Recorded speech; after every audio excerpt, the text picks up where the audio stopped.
Il y a 7000 ans, le roi le plus puissant du monde est mort, sur un champ de bataille, vaincu. Ce roi possédait 10 têtes. Il pensait dans 10 directions en même temps. Il maîtrisait 64 arts, musique, guerre, diplomatie, science et même la magie. Il connaissait tous les Védas par cœur. Il était imbattable. Face à lui, il avait Rama, un prince, une seule tête, une seule flèche. Qui a gagné? Rama. 10 têtes ont perdu contre une. Reste jusqu'à la fin parce que toi aussi tu as 10 têtes et elles sont en train de te détruire. Ravana n'était pas un monstre, c'était un génie. Fils de Vishrava, un sage brahman, petit-fils de Brahma, le créateur. Dès son enfance, il apprend tout. Les 4 Védas, les 64 arts, les armes divines. Et à 20 ans, il maîtrise ce que les autres mettent une vie entière à apprendre. Il médite pendant des années pour obtenir les faveurs de Brahma. Il sacrifie une tête, puis une deuxième, puis encore une autre, jusqu'à avoir sacrifié 9 de ses 10 têtes. Brahma, du coup impressionné, apparaît. Ravana, ton dévouement est sans égal. Demande-moi ce que tu veux. Et du coup, Ravana lui demande, je veux l'immortalité. Brahma refuse. Impossible. Tout ce qui naît doit mourir. Et Ravana réfléchit une seconde et lui dit, ok, alors rends-moi invincible. Que je ne puisse être tué par aucun dieu, aucun démon et aucune créature divine.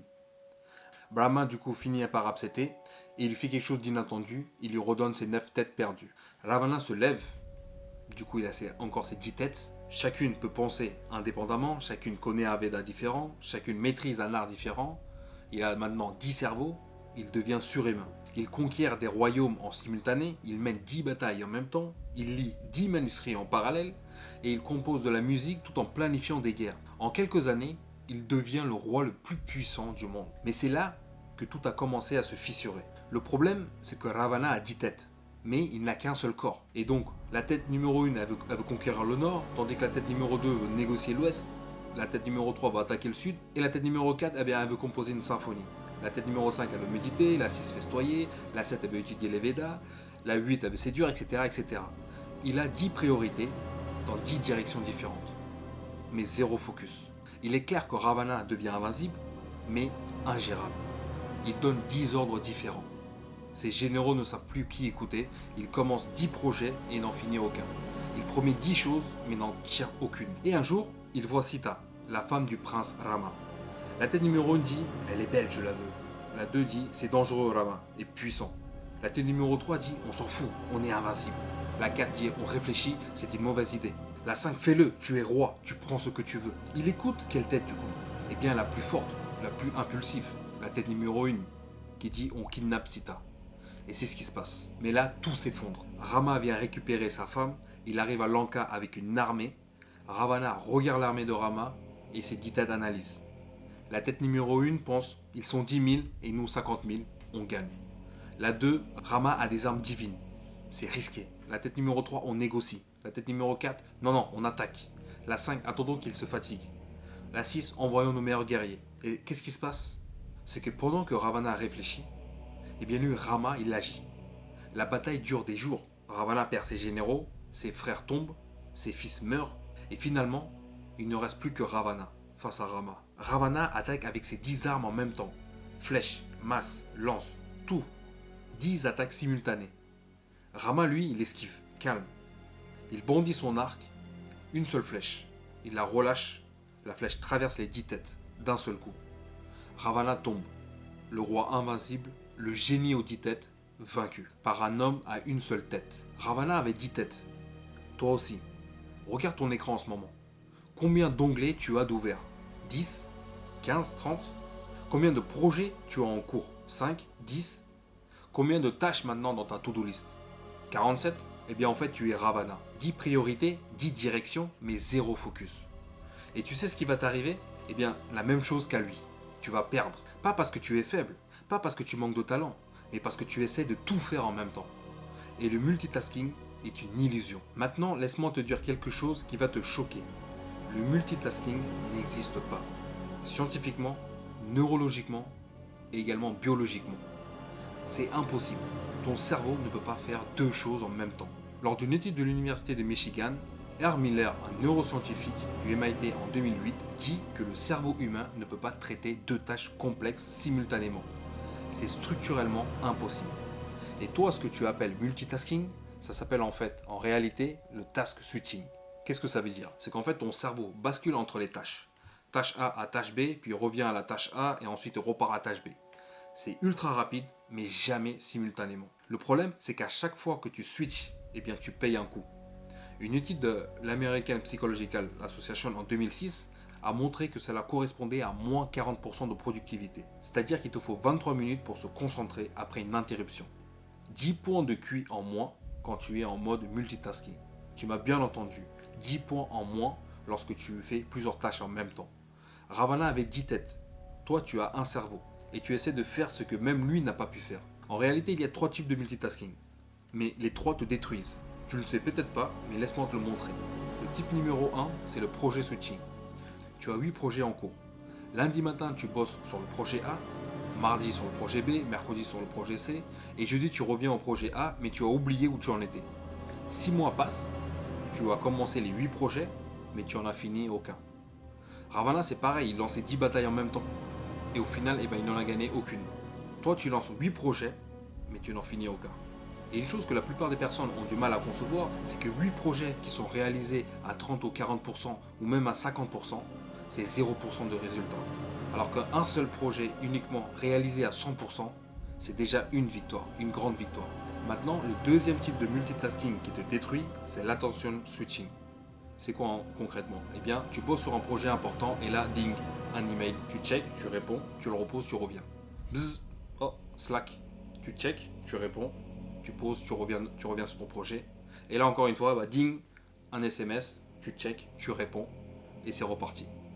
Une étude de Gloria Mark à l'université de Californie Irvine en 2008 a montré qu'on avait environ 28 interruptions par jour.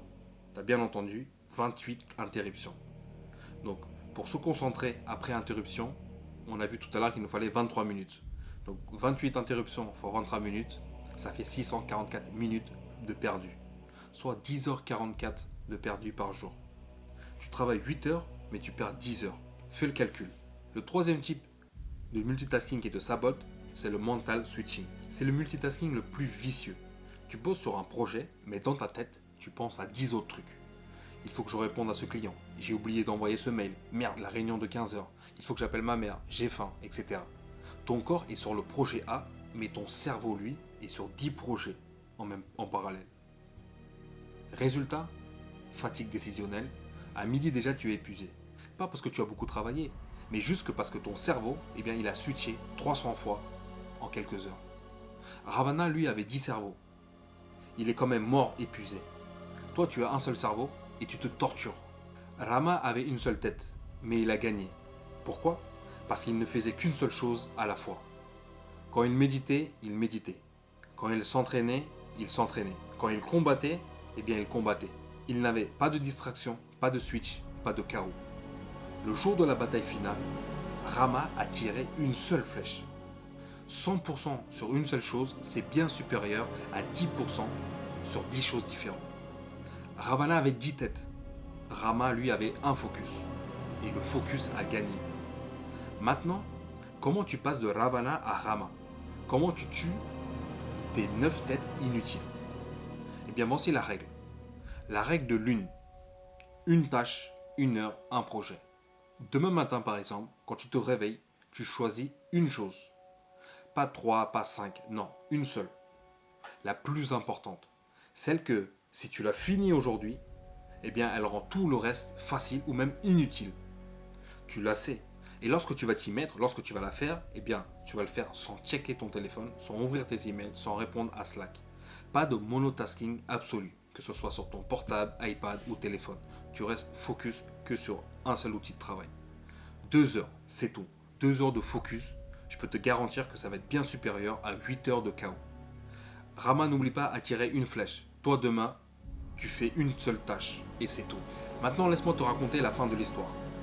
Ravana est mourant, Rama lui s'approche. Il s'agenouille devant lui. Ravana, surpris, demande « Pourquoi tu t'agenouilles? Tu m'as vaincu. » Et Rama lui répond « Tu es le plus grand érudit du monde. avant de mourir, enseigne-moi. Ravana sourit.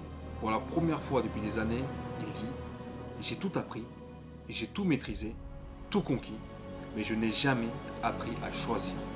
Mes 10 têtes voulaient 10 choses. Je les ai toutes écoutées et j'ai tout perdu. Ravana est mort en sachant tout, mais en ne maîtrisant rien. Toi, imagine-toi dans 5 ans. Tu pourras être Ravana ou Rama. La version Ravana, tu as 10 projets en cours, aucun qui est fini. Tu connais tout, mais tu maîtrises rien.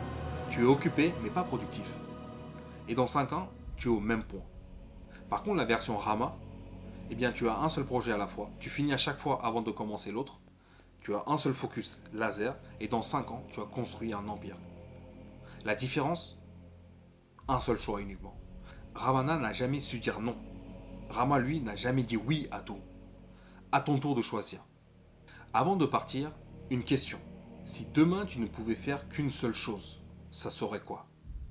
Écris-le en commentaire. Parce que dès que tu sauras où pointer ta flèche. Ravana avait 10 têtes encore une fois, et Rama en avait qu'une. Qui a gagné?